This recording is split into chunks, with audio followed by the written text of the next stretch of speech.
Existe um tipo de inteligência que é nossa, poderosíssima, mas que muitas vezes a gente acaba ignorando.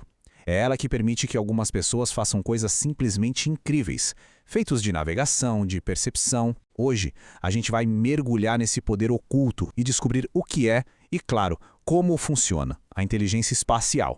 Para a gente entender de verdade como essa inteligência funciona na prática, que tal a gente viajar um pouco pelo mundo? Vamos conhecer alguns exemplos, assim, extraordinários de pessoas que dominam essa habilidade. Então, vamos imaginar. Um jovem navegador do povo Puluat, lá na Micronésia. Ele não tem GPS, não tem bússola, nada. Ele usa a posição das estrelas, a cor do céu, o jeito que a onda bate no barco e até o vento para achar ilhas minúsculas no meio do gigantesco Oceano Pacífico. É impressionante, né? Agora a gente sai do calor e vai lá pro Ártico. Pensa num lugar onde tudo parece igual, tudo branco. Pois é, um caçador inuit consegue se guiar percebendo as rachaduras mais sutis no gelo, as mínimas diferenças de tonalidade do branco. O que para nós é um deserto de gelo, para ele é um mapa cheio de detalhes. E para fechar, vamos para o deserto do Kalahari. Lá, um rastreador do povo Bushman olha para as pegadas de um animal e consegue saber tudo. O sexo, o tamanho, se ele está mancando e até mesmo por que ele estava passando por ali. Ele lê uma história completa só olhando para o chão.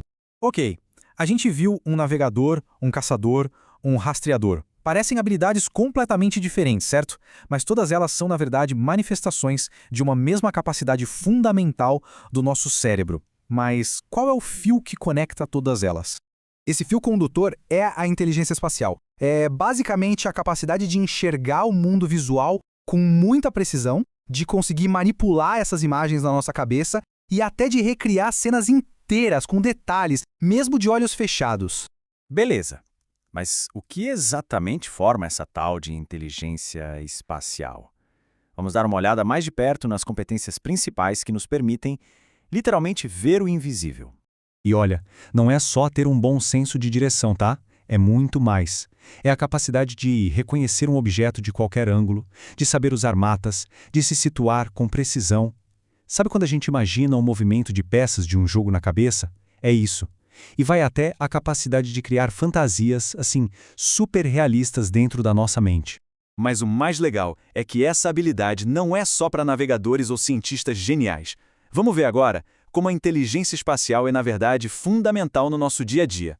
Essa comparação aqui é perfeita para entender isso. A mesma capacidade mental que permitiu a Darwin visualizar aquela árvore da vida complexa da evolução é a que a gente usa para coisas simples, tipo ler um gráfico de pizza, organizar mala de viagem para caber tudo, ou até para montar um móvel seguindo aquele manual que parece um hieróglifo.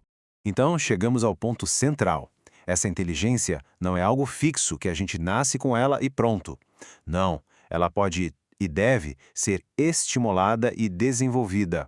E para isso, existem algumas ferramentas bem práticas. Vamos ver? A primeira ferramenta é o famoso brainstorming. Essa tempestade de ideias é incrível, não só para a criatividade em geral, mas especificamente para o pensamento espacial. Sabe por quê? Porque ela nos força a criar e a manipular conexões visuais e conceituais totalmente novas na nossa cabeça. E para o brainstorm funcionar de verdade, tem 4 regrinhas de ouro. Primeiro, nada de críticas no começo. Julgar corta a criatividade na raiz. Segundo, ideias malucas são as melhores. Elas quebram nossos padrões de pensamento. Terceiro, o foco é na quantidade. Quanto mais ideias, maior a chance de uma ser genial. E por último, combinar e construir em cima das ideias dos outros. Outra ferramenta fantástica é o desenho e a imaginação. E aqui, o grande segredo é se livrar daquela pressão de ter que desenhar a realidade perfeitamente. A criatividade explode justamente quando a gente se permite imaginar o impossível. E essa citação resume tudo, né? A vontade de imaginar um cavalo de 6 patas ou uma rosa azul é totalmente legítima. A questão não é copiar o mundo, mas sim exercitar a nossa capacidade de criar e manipular imagens mentais. É aí que mora o núcleo do pensamento espacial. Para terminar, vamos falar de algo que deveria ser básico: a alfabetização cartográfica. Aprender a ler mapas é tão essencial para a nossa formação quanto aprender a ler palavras. E aqui a gente esbarra num problema sério. Se a gente não aprende a decodificar a linguagem de um mapa, ele vira só um desenho bonito, uma ilustração inútil. É a mesma coisa que olhar para as palavras de um livro sem saber ler. A informação está toda ali, mas a gente não consegue acessar. Porque ser alfabetizado em mapas vai muito além de achar uma cidade. É sobre desenvolver o pensamento crítico. É aprender a analisar padrões, a deduzir informações, a entender proporções. É enxergar o mapa não como uma foto parada, mas como uma representação cheia de símbolos de um espaço que está sempre em movimento.